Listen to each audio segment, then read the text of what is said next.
Мать на несколько секунд оставила годовалого ребенка наедине с крупной собакой. Когда она посмотрела в окно, то от увиденного не могла пошевелиться.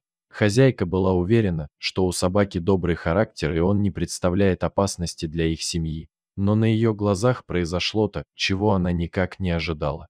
Все началось, когда Кэтрин и ее муж решили завести собаку для своего маленького ребенка. Они считали, что это поможет их дочери Шарлотте развить чувство ответственности и заботы и даст ей верного друга и защитника. Они хотели купить щенка у заводчика, чтобы получить собаку с нужными качествами, но при этом склонялись к тому, чтобы дать крышу и семью для собаки из приюта. Судьба привела их к спасенному псу, который изначально был приобретен у заводчика, был обучен и спокойно воспринимал людей. Единственная проблема была в том, что эта порода, доберман, имела репутацию несколько агрессивных и непредсказуемых собак. Эту породу изначально разводили как личных охранников, и они были генетически настроены быть прекрасными защитниками для своих и проявлять агрессию к чужим. Поэтому неудивительно, что многих доберманов используют как сторожевых или служебных собак. Их репутация отражает эти характеристики. Хотя современные заводчики стараются вырастить их добрее и дружелюбнее, как компаньонов, но в собаке, которую увидела Кэтрин, было что-то особенное. Видимо, это было связано с непростым прошлым добермана. Этот доберман был спасен из приюта Кэрри Киндерветертони в Австралии. Заводчик сначала продал его одному клиенту, но потом обнаружил, что с псом жестоко обращались, и решил его спасти, обратившись в полицию. Состояние питомца было ужасным. Он был истощен с переломанными ребрами, что зафиксировали ветеринары. Тогда даже рассматривали возможность его усыпления. Однако сильное желание жить и вера в людей позволили несчастному животному выкарабкаться и выжить. И теперь Кэтрин, зная всю ситуацию, решила взять именно этого пса. Правда, муж Кэтрин был более осторожен. Однако его опасения были быстро развеяны, когда он поближе пообщался с питомцем и узнал о тяжелой судьбе собаки.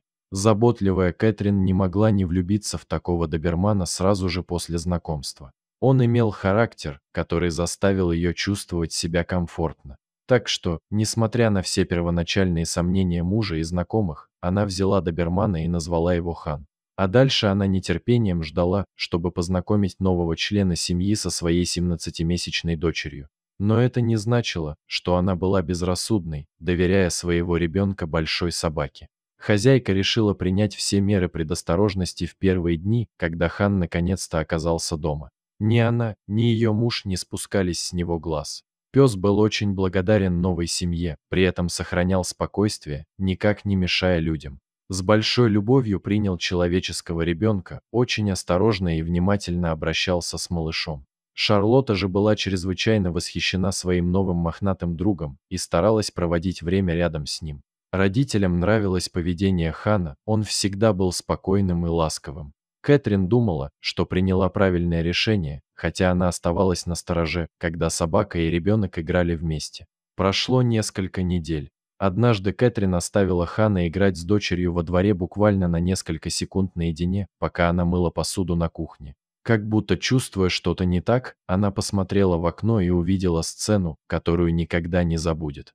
Но прежде чем она успела что-то сделать, все произошло и было уже поздно. Хан мягко толкал Шарлотту своей мордочкой, чего Кэтрин никогда не видела в его поведении раньше. Он отталкивал ребенка ближе к двору, как будто пытался заставить ее реагировать и послушаться. Шарлотта продолжала упорно двигаться к траве и кустам. В следующее мгновение Хан взвизгнул, резко ухватил малышку за подгузник зубами. Кэтрин видела это в окно и закричала «Хан!». Время для нее как будто остановилось, наблюдая с ужасом за происходящим, она не могла пошевелиться. Женщина неоднократно слышала о собаках, нападавших на детей, и, может быть, именно это и случилось с Ханом, учитывая его травматическое прошлое. Она не могла отделаться от чувства вины, что это ее вина, ей не следовало подпускать таких опасных собак к своему ребенку. В следующую долю секунды Хан сделал нечто, что почти заставило сердце матери остановиться. 45-килограммовый пес легко схватил Шарлотту за подгузник и отбросил ее примерно на 3 метра во двор, словно она была тряпичная кукла, а не человек. Кэтрин не могла поверить своим глазам и испытывала шок. Не зная, что делать, у нее была только одна мысль – ей надо бежать спасать своего ребенка. Кэтрин рванула во двор к дочери и быстро подняла ее. Она быстро осмотрела на ее, чтобы убедиться, что девочка цела. На удивление, ребенок имел только несколько незначительных царапин и больше ничего. Повернувшись к Хану, она почти ожидала, что он также нападет на нее, но вместо этого собака сделала нечто странное. Хан старался встать, он задыхался, а из его пасти текла пенная слюна. Он поднял переднюю лапу, как будто она была повреждена, затем прилег.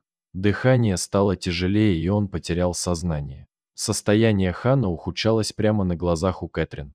Здесь явно что-то произошло. Кэтрин не могла понять, что случилось. Она была в панике и испытывала чувство беспомощности перед ситуацией. Тогда она увидела на траве недалеко от места, где играла девочка еле шевелящегося тайпана, одну из самых ядовитых змей в Австралии. Укус этой змеи может быть смертельным даже для взрослого человека. Только теперь Кэтрин поняла, что произошло на самом деле. Хан пытался отогнать девочку от опасности, а когда змея была опасно близка, то отбросил Шарлотту и принял удар на себя. По сути, пожертвовал своей жизнью ради ребенка. Затем из последних сил Хан перекусил змею и пытался подойти к хозяйке, но яд уже начал действовать, и он упал без сознания. Кэтрин понимала, что оставалось считанные минуты, и она не могла его оставить вот так вот умирать после того, что он сделал для семьи. Хану срочно нужно было попасть к ветеринару и получить противоядие, иначе у него не было бы шансов выжить. Только вот была одна проблема: Кэтрин находилась дома одна с маленьким ребенком и 45-килограммовым псом. Но оставить его умирать женщина просто не могла. Сначала Кэтрин усадила ребенка в детское автокресло, затем, собрав все свои силы, она подняла раненую собаку и каким-то образом уложила ее в багажник автомобиля. «Теперь, если бы вы попросили меня нести такого пса, то я бы точно не смогла», — сказала она позже в интервью. Адреналин, бьющий ключом, делал ее способной к таким действиям. Из-за этого она могла поднять с земли практически свой вес и отнести его к машине. Потом женщина понеслась к ветеринару с раненым псом в багажнике, едва соблюдая правила дорожного движения. «Я даже не останавливалась на красный свет», — призналась она позже в интервью. Кэтрин приехала к ветеринару, который сразу же принял Хана и дал ему укол противоядия. Хотя Кэтрин очень хотела узнать, как дело обстоит у ее собаки, ветеринар сказал, что им придется ждать до следующего утра, чтобы увидеть, сработал ли антидот. Женщина неохотно поехала домой, не зная, что будет дальше. Укус тайпана обычно смертельный, но, возможно, Хан не получил полную дозу яда и смог пережить ночь благодаря своему размеру и весу. К тому же однажды Хан был на грани смерти, но его сильный характер помог выздороветь. Эксперт полагал, что шансов у собаки крайне немного, поэтому сразу об этом сказал. Он не хотел давать Кэтрин и ее мужу большие надежды на спасение питомца, чтобы они были готовы к трагическому финалу. Главное, по словам ветеринара, что ребенок не пострадал. Кэтрин не могла уснуть и молилась всю ночь, чтобы Хан выжил. Она не закрывала глаз и смогла прилечь только под самое утро на часик. Ее разбудил звонок от ветеринара. Молодая женщина с замиранием сердца слушала вердикт специалиста, а по ее щекам текли слезы. Хан был в стабильном состоянии и мог вернуться домой немного позже уже вечером. Семья была на седьмом небе от радости и счастья, ведь Хан не просто пес, это самый родной член семьи, который отныне будет получать все самое лучшее наряду с Шарлоттой, и никаких сомнений в его доброте и верности. Дорогие зрители, если вам понравилась данная история, пожалуйста, поделитесь ей. А также не забудьте подписаться на канал и поставить лайк.